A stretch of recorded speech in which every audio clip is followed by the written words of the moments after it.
samahan. Gwapong Biyahero TV ay samahan. Alright, ayan, shoutout, magandang hapon sa ating lahat mga kaibigan, mga kuya, shoutout Kuya Isko Official po and Gwapong Biyahero TV. Like and share and subscribe lang po. At syempre huwag kalimutan pong mag-follow sa ating Facebook account, Charles Francisco. So ayan, ang video natin na ito ay bali sasagutin natin or ito yung sagot ko doon sa nagtanong tungkol sa pagdadrive ng armored. Alright? So may tanong kasi sa upload ko sa YouTube na kung saan ang tanong niya ay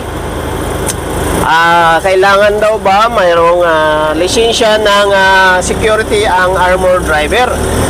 Alright? So syempre bago natin sasagutin, mag-shoutout muna tayo sa ating mga viewers or sa ating mga followers. Alright?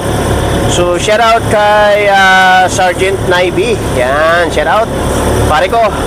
At syempre sa aking mga dating UIC ng video, shoutout sa inyong lahat. At syempre sa ating mga dating mga tauhan, no? Ating mga SG ng video. Yan, shoutout sa inyong lahat. Kumusta kayo?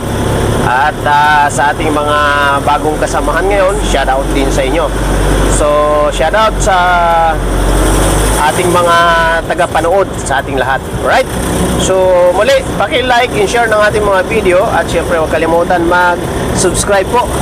Kuya Isko Official po yung ating YouTube channel at yung isa nating channel, Gwapong Biyahero TV. At syempre, yung ating Facebook account, Charles Francisco. Okay.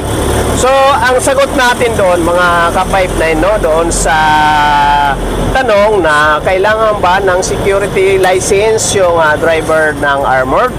So, yes, kailangan po. Para doon sa nagtanong, ito po yung aking sagot doon sa iyong katanungan. Muli, yung about sa pag-hire ng driver, no? Actually, ay bilinak ko na ito ng maraming beses. So hiring ng driver, PM nyo lang po ako. Anytime po, pwede ko po kayong tulungan or samahan. So panoorin nyo lang po sa aking mga vlog yung mga requirements, kung anong mga requirements na kailangan ipasa. At syempre kung anong mga dapat gawin, no, para mas madaling makapag-apply. Kasi pag nag-apply po kasi tayo ng security, talagang dapat kumpleto po ng requirements, kumpleto po ng dokumento. So ano po yung mga dokumento? Siyempre, nasa vlog ko rin po, panoorin ninyo sa iba kong vlog. So siyempre, requirements yan ng security, no? Kung anong mga requirements ng security, yun talagang pare-pareho lang naman yan. So mga local clearance siyempre, at siyempre yung mga kaakibat ng inyong license. Kasi pag nag-renew ka ng lisensya ng security is merong mga kaukulang dokumento yon, may mga kaakibat na papilis yun. Kumbaga may mga kasama, yun yung graduate training certificate, declaration of graduate, then neuro drug test, yan, then enhancement, yan, yun yung mga kasama nun. So kasama dapat yun, maliban doon sa mga local clearance, doon sa mga nagtanong ha. Then syempre may mga nagtanong din, singit ko na dito kung anong height po ba. Marami kasi nag-PM sa akin. Actually sorry po pasensya na po sa mga ka-5-9 natin, kasi dito kasi standard talaga. Hindi na ito katulad ng pinanggalingan ko na kahit anong height, kahit saan ka galing pwede. So dito kasi is medyo standard, kaya medyo mataas ang height ang kailangan. Dapat 5'6" talaga pataas. Then yun nga, yun yung requirements. Mapa-driver man or mapa-escort. Ngayon, kung driver ka nga, dapat meron kang lisensya sa driver na driver license, kumbaga, para makapag-drive ka. At least 1, 2, 3 yung iyong lisensya. So yun po yun mga ka-5-9. So anytime hiring ito, Luzon, Visayas, Mindanao. Kung taga saan kayo, doon kayo i-assign. Pero siyempre, dadaan muna tayo sa proseso. Huwag kayong matakot, huwag kayong kabahan, kasi ang interview nga is normal lang naman. Then siyempre, may mga pipilapan lang din kayo na question and answer. At siyempre, Kung dati ka ng SG or dati ka ng security, kayang-kaya na yan. Okay? Sa mga gustong mag-armored, PM nyo ako or kailangan complete documents kayo para mas madaling makapasok. Okay? So, minimum, then syempre plus overtime kung magkakaroon ng existing na oras.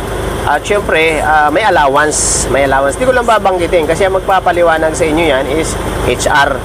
So, kasi nga pag malalaking company is meron na siyang HR. Kaya di katulad dati na ako ang nag-i-interview ng mga aplikant, di ba? Kung napapansin nyo dati. Ngayon hindi, kasi dadaan kayo sa HR. So ang HR ang kakausap sa inyo bago kayo ibigay sa operation. So yun po mga ka-5-9. So sana naintindihan nyo yung mga sinabi ko at sa mga gusto at willing mag-apply, anytime lang, PM nyo lang ako para mas masagot ko kayo ng maayos, no? Tungkol sa inyong mga katanungan.